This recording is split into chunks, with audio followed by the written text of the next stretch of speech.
have a little pep talk for you, family, in which some of you may not consider this a pep talk, but I think reality checks are something that we all have to listen to and pay attention to from time to time, just so that we know what time it is, and that there is the handwriting on the wall that we cannot afford to ignore anymore.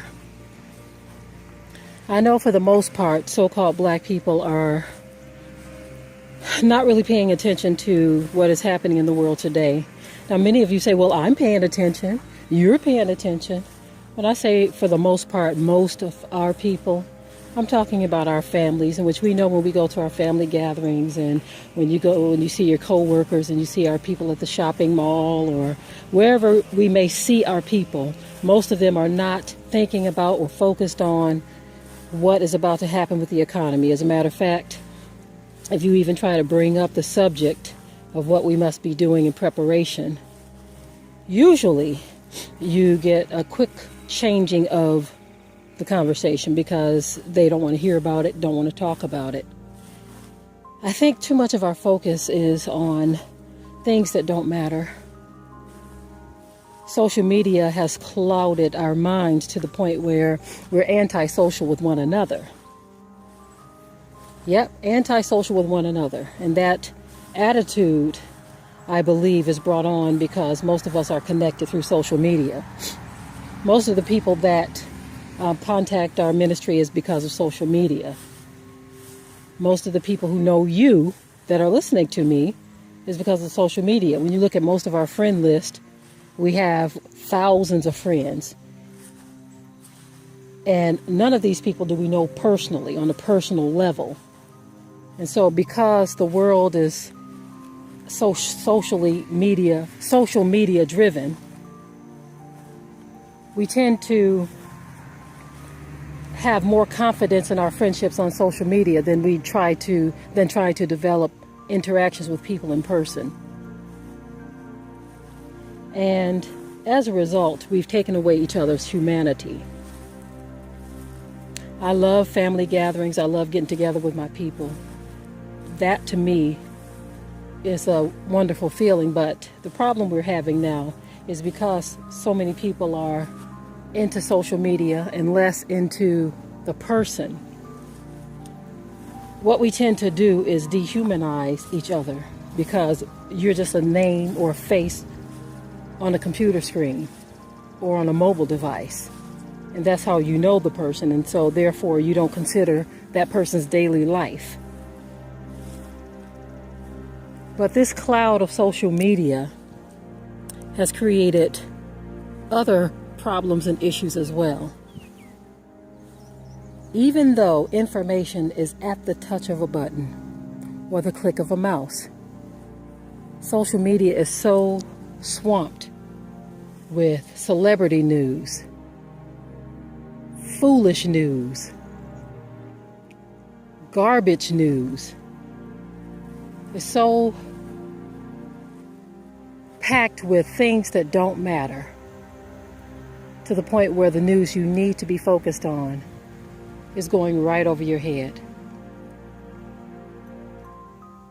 And so when you hear someone say, "Come on inside, it's about to rain," it goes into one ear and out of the other. When you hear someone say that there's a storm near, we ignore that because we are having too much fun.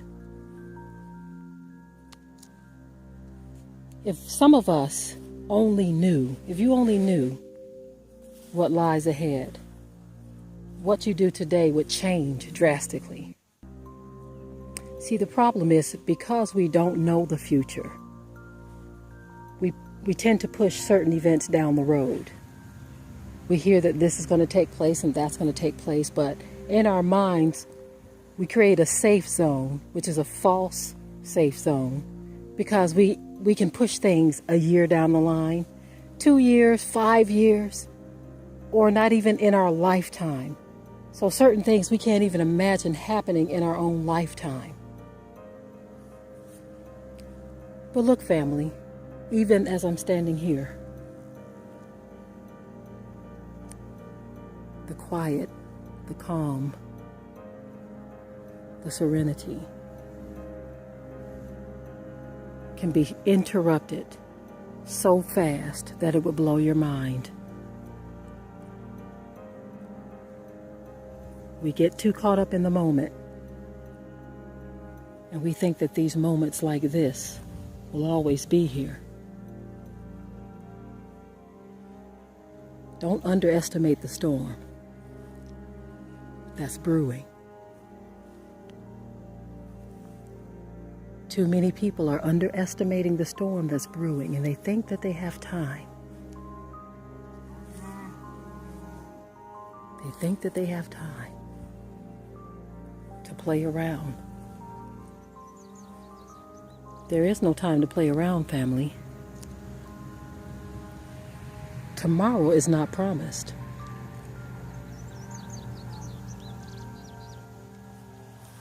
Everything is happening as it should, but the only problem with that is that it's already predetermined that some people will not make it because their minds were already made up to sit still and do nothing because they underestimated the storm. You heard that it was coming, and you did not prepare. But in a flash, it came upon you and swept you away.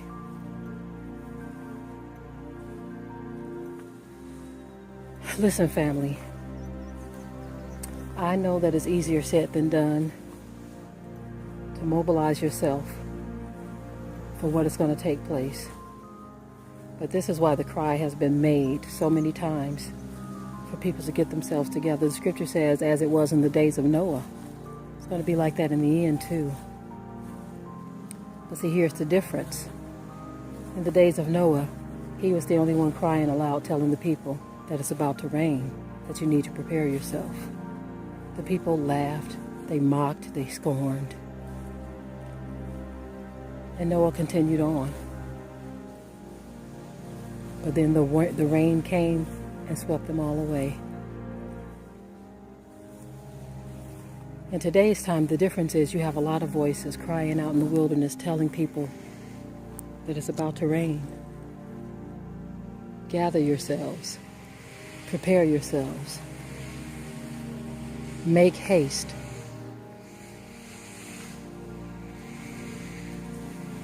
But then people mock and they scorn and they laugh. And they carry on. They eat, they drink, they be merry. And they lose focus on the things that truly matter.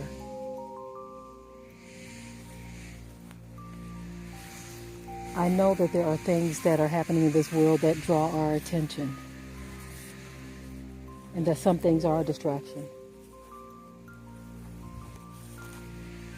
But that doesn't mean that we are to be distracted to the point where we falter in our duties.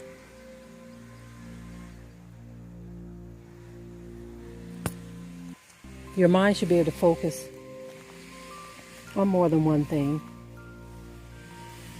You can still focus on the task at hand, and prepare, while still realizing that you have to take care of your family's bills. No one is saying to run off in a corner and just hide and wait for whatever's to come. We're saying in the course of your day, remember that preparation should be underway as well.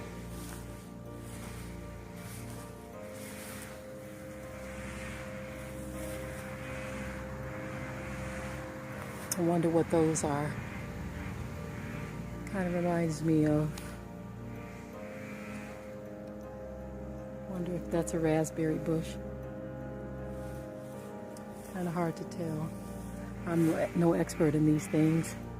I do know that we have a raspberry bush here somewhere, and the blackberries are coming in too. Anyway, family, you all often hear us talking about getting together with others that have the same vision and focus. You better make sure that that's what they have. Don't make the mistake trying to unify to your own demise. You got to make sure you're on the same page with the same goal, the same vision. And not just the same goal and vision, because many people desire to do the same things. But you also have to make sure that you are on one accord spiritually. Because if you are not on one accord spiritually, you will clash. And you will still have problems.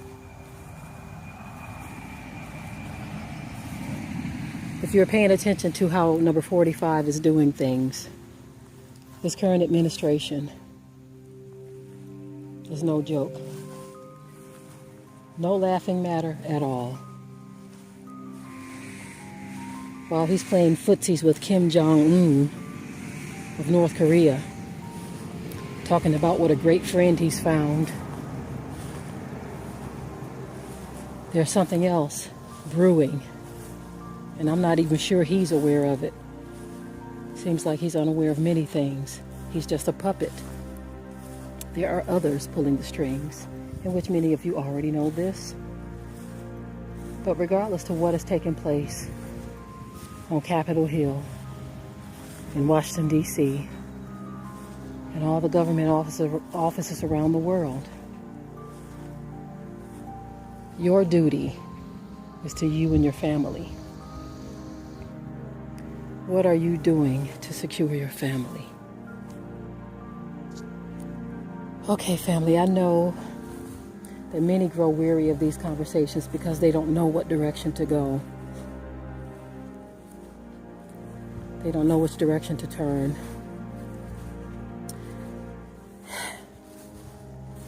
And I must say this, because I can tell that there is a panic going on in a lot of people. And I can certainly respect that feeling, that emotion. But we get, from time to time, as we did a few days ago, we get perfect strangers who we don't know, they don't know us, but only through our ministry, through our videos, the perfect strangers are emailing, asking if they can come and live with us. Now, like I said, I can certainly understand that panic that a lot of people are going through right now. I certainly understand it, and I can appreciate a person reaching out in that way. But of course, in this day and time, you just cannot do that, even with people that you know. We can testify that you just cannot bring everyone into your house, into your life for that matter. You just can't do it. And so I do pray that Abba Yah would lead and direct those who are feeling this way to trust Him and to fight their way through this thing that they're going through. We've been at this for years, trying to be an encouragement in many different ways, even attempting at unification. But some things are just very obvious that you simply cannot do. As it was in the days of Noah, family. When the storm was about to come, when the rain was about to start falling, the people, right up until the day that it started to fall, didn't take it serious. They underestimated the storm. They didn't prepare, and they perished. It's sad that most of our plights will be determined by what we do today.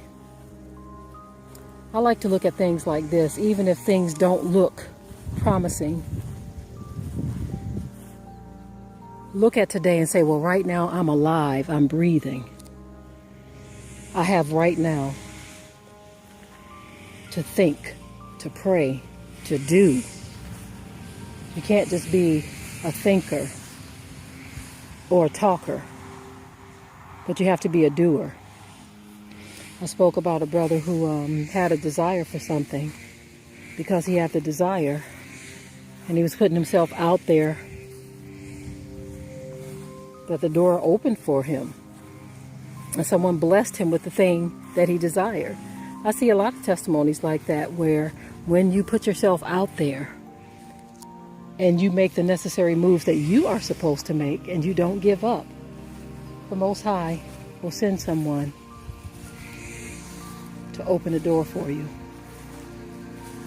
We've gotten testimonies from those who have acquired land through family or through gifting. Those who have acquired homes the same way. I love these testimonies.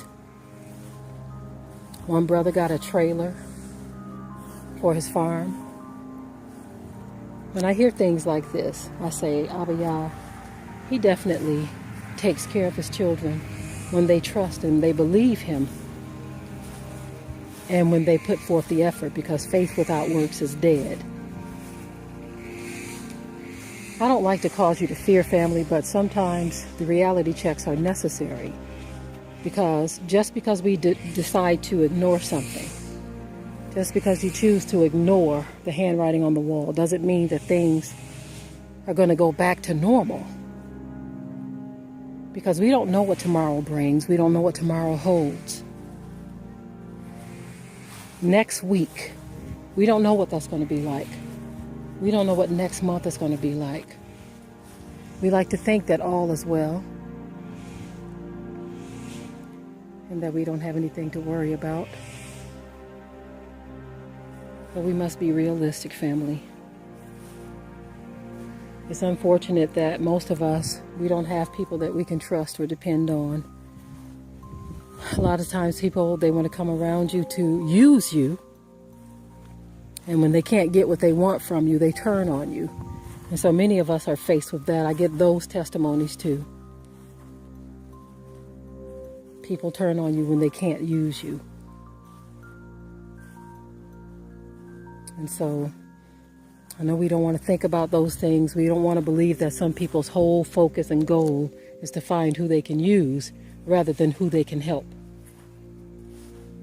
They try to offer it as help, but really they need that foot in the door by deceiving you, saying, I'm here to help. But that's not their goal. That's not their goal at all. So we must be mindful of these things and be very careful. But your duty is to take care of your family. And whatever that means, that's what you must focus on today and tomorrow and next week, as long as time permits, because there will come a day and a time where you will be out of time. Whenever I think back to the people who died in Hurricane Katrina, because they underestimated the storm, it saddens my heart.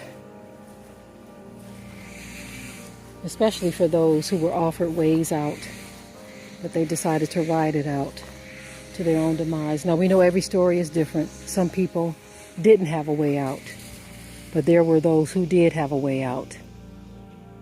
And as you see, the help for our people was very minuscule. And for some, a day late and a dollar short, because our lives don't matter to some. And instead of us whining about that and trying to scream and holler that our lives matter, instead of doing that, try a different approach. You make your life matter. You take care of you and your family. And stop trying to beg and plead with those who have shown you that your life doesn't matter for a very long time. Stop trying to prove to them that it does. That's a waste of time. Now that I would call a distraction, along with all this social media garbage that our people get all caught up in, the social media gossip, the fighting, the bickering, the attacking, all of the ignorant stuff that our people allow themselves to get caught up in. Those are the real distractions. And trying to beg and plead with people who were prophesied to treat you this way. The best thing we can do for ourselves and for our people is to figure this thing out. And if you try to latch on to someone who you believe have the answer, do right by them. Because get this, people are getting tired of being used, mistreated, and abused. people pretending to want to help. Oh, I'm there to help. Oh, I want to do this, I want to do that, I want to unify. That is not your goal. If that's not your goal, just keep it moving. Because right now, we all have to concern ourselves with our families and what's best for our families. And sometimes that means cutting people off. And in some cases, family members being cut off too. Sometimes you have to do that. And then we have to forge ahead. It all sounds good on paper to say let's unify, but in reality, that's a hard order. That's a tough order for so-called black people. Okay. I got to get out of here now because it's that time. Thank you for listening, family. And with that, I will say shalom.